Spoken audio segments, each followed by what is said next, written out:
Welcome back to Kat's Kitchen. My name is Kat, and today I'm going to show you how to make one of my all-time favorite weeknight dinners, chicken teriyaki bowls. It's just so quick, so convenient, and you can throw it together really quickly. This recipe does include rice, which for me, I use a rice cooker, and it takes about an hour to make the rice. So just know if you're using a rice cooker, it could take 40 to 60 minutes just for the rice to cook, but you can totally make the rice ahead of time and just keep it warm in the rice cooker. You could also make the rice on the stove. That'll take you like 20 to 30-ish minutes instead of 40 to 60. You could even use leftover rice if you have some already in the fridge, which happens a lot of time for my husband and I, but for the sake of the video, I wanted to show the process of making the rice as well. Or you can even use the little microwavable rice, the ones that come in the little pouches, and you can put that in the microwave and have rice in a minute or two. So you have options when it comes to cooking the rice. For me, a few hours before dinner, I'll throw the rice in the rice cooker, let it cook, and then it just stays warm until we're ready to eat. And then the rest of the recipe is super quick and super simple. So let's run through the ingredients really quickly. Number one, rice. This is going to be the base of our teriyaki bowls. Next up is the frozen Trader Joe's barbecue teriyaki chicken. My husband and I love this. You can get that in the frozen section at Trader Joe's, and we always keep a bag or two in the freezer. And then vegetables. I like zucchini, squash. You could also do broccoli or green beans. You could even do carrots. I like to include some kind of steamed or sauteed veggies, something that'll give the dish a little bit more fiber, a little bit more color, and some more nutrients. Today I'm using zucchini and squash. And then some supporting characters of the recipe. We have some green onion that we're just gonna put over the top of the chicken, along with some sesame seeds. And then to season the vegetables, I use avocado oil since I'm gonna saute them. I have some garlic, but you could use garlic powder, and then some salt. Super duper simple flavorings for those veggies. And then last is some sriracha. This is optional. I like to add that to the top of the rice. And that's it. First things first, let's start on the rice. Now for the rice, I always use my rice cooker. I love it. I like how the rice comes out in the rice cooker. So does my husband. And then I like that you can make a big old batch of it too. I use the Nishiki medium grain rice. I buy this from Amazon because it's so cheap on Amazon for this bag. It's like under $6, I think. And I have a little rice scoop that did come with my rice cooker. And I do 3 scoops of rice into the rice cooker. 2. And I'm basically done with this bag. So I think I'm just gonna add the rest in. Yeah, it's like just over 3. And so I'm just gonna add in the rest of the rice. All right, rice is in the rice cooker, and it has this little bowl that comes out. And so what I do is I'm gonna rinse this rice until the water runs clear. So you fill the bowl up with water, mix it around with the water and the rice, and then you dump the water out. Be careful to not let all the rice spill out. Then you fill it back up with water, mix it again, dump it out, fill it up with water, mix it around, dump it out. It usually takes 4 to 6-ish rounds of that before the water is clear. You don't want it cloudy. You want to be able to see the grains of rice through the water without it being cloudy. I'm gonna go wash the rice and then I'll be back. All right, the water is now clear, and I just filled it up to the little 3 line on the inside of the rice cooker. Since I used 3 cups of this, I put it to the 3 line inside. And I just plug this in, push start, and it'll take an hour for the rice to cook. You could also do this on the quick setting, and that'll take about 40-ish minutes. I like the rice texture when I cook it for an hour. So I'm gonna cook this for an hour. And once it gets down to about 20 to 30-ish minutes, then I will continue on with the rest of the recipe. My rice is almost done cooking. I have about 20 minutes left on the timer. So I'm gonna start on the rest of the meal. Aside from the rice cooking, this is a 20-minute meal. So again, if you have rice already cooked, you can make this meal in under 20 minutes. So next thing I do is cut open the bag of chicken and then just dump it right into my air fryer. There are 2 of these little teriyaki sauce packets, so take those out, okay? You don't want to be air frying those plastic sauce pieces. And I just have the teriyaki chicken in here. This is already cooked, but it is frozen. I'm gonna cook this at 375 for about 12 to 15 minutes. And then we'll add the sauce packets to the chicken and then cook for another 5-ish minutes. So I'm gonna go air fry this at 375 for about 10 to 15 minutes. So the chicken is in the air fryer. And what I do to defrost these sauce packets, because these are also frozen, I just keep them here in the bag and I run some hot water through the bag and then just let them sit until they're completely thawed.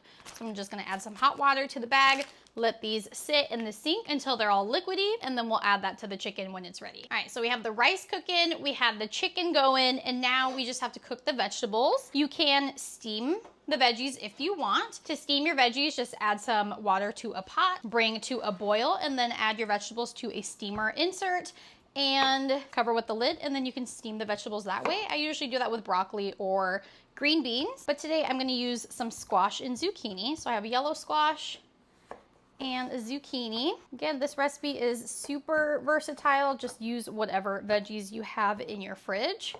I'm just cutting these so I can get them in like quartered pieces. Cut the zucchini into long strips and then just cut into little rough cubes, chunks.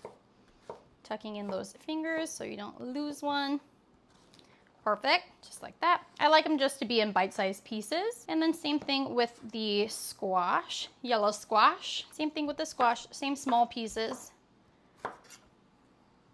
Those were like really small on the top, so now I'm gonna cut them into the longer strips and then rotate and cut in those smaller bite-sized pieces.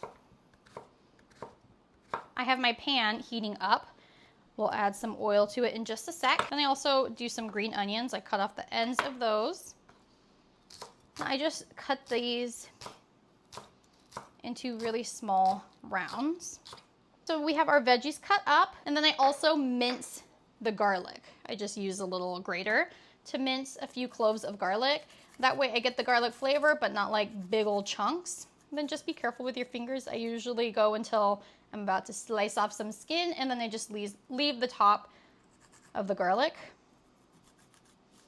So very carefully and gently mincing the garlic. You could also buy minced garlic or crushed garlic, whatever. Just a few cloves. The pan is warm, so I'm gonna add in some avocado oil. I like using avocado oil instead of olive oil because it has a higher smoke point. So I use it anytime I'm cooking on the stove and the heat, you know, gets pretty high. Adding in my minced garlic into the pan. And I don't want this to burn, so I want to move fairly quickly. Just kind of mix it in with the oil a little bit. Once it starts to smell really flavorful, but not turning brown, we'll add in the squash and the zucchini.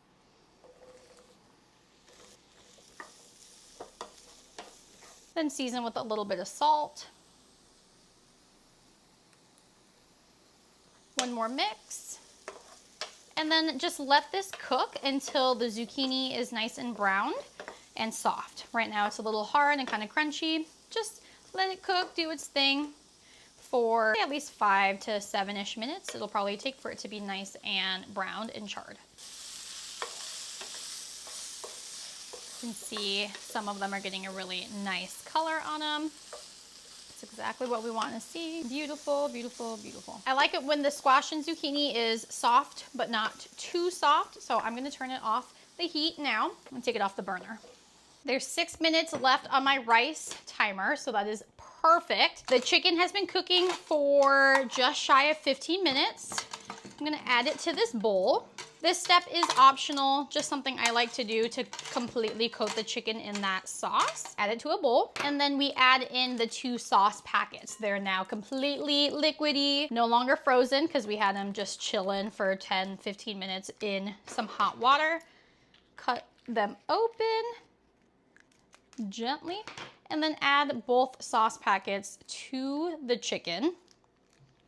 And I like to just mix to make sure everything is coated in that sauce. Again, this is completely optional. I have an air fryer that has holes in it, and so the sauce always just sinks down to the bottom if I just pour it right in. So this ensures that the chicken gets coated fully in that delicious barbecue teriyaki sauce, and then add it into the air fryer. Make sure you get all the extra sauce too. And then this goes back in the air fryer for another 3 to 5 minutes just to crisp up a little bit more with that delicious glaze on top. Everything is done. It came out perfect timing. I have the sauteed squash and zucchini that we cooked in avocado oil, some minced garlic, and some salt. This is the Trader Joe's frozen barbecue teriyaki chicken that we just air fried for 15 to 20-ish minutes. And then our rice that we cooked in our rice cooker. So now let's assemble our bowls using my little rice spatula. Pull out some rice, add to the bottom of our bowl, as much or as little as you want. And I love, again, the texture. Next up is the chicken. Chicken is like so perfect, so perfectly crispy with the sauce on top. Ah, so good. Just put it kind of like on 1/3-ish of the bowl. And then lastly is the vegetables. Adding those right in on the other side on top of the rice as well. Like so. Here's our little bowl and then our toppings. I like to use some sriracha, green onion, and sesame seeds. Just a little green onion garnish on top, little sprinkle. And then same with the sesame seeds, make it rain. Perfect. And then some sriracha, just a little drizzle up on top. Oh my gosh. Yum. And this is the final chicken teriyaki bowl product, full of fun flavors, colors, protein, vegetables, fiber, deliciousness. And let's do a little taste test. Make sure we get everything there is to offer in one bite. We got rice, chicken, some of the veggies, green onion.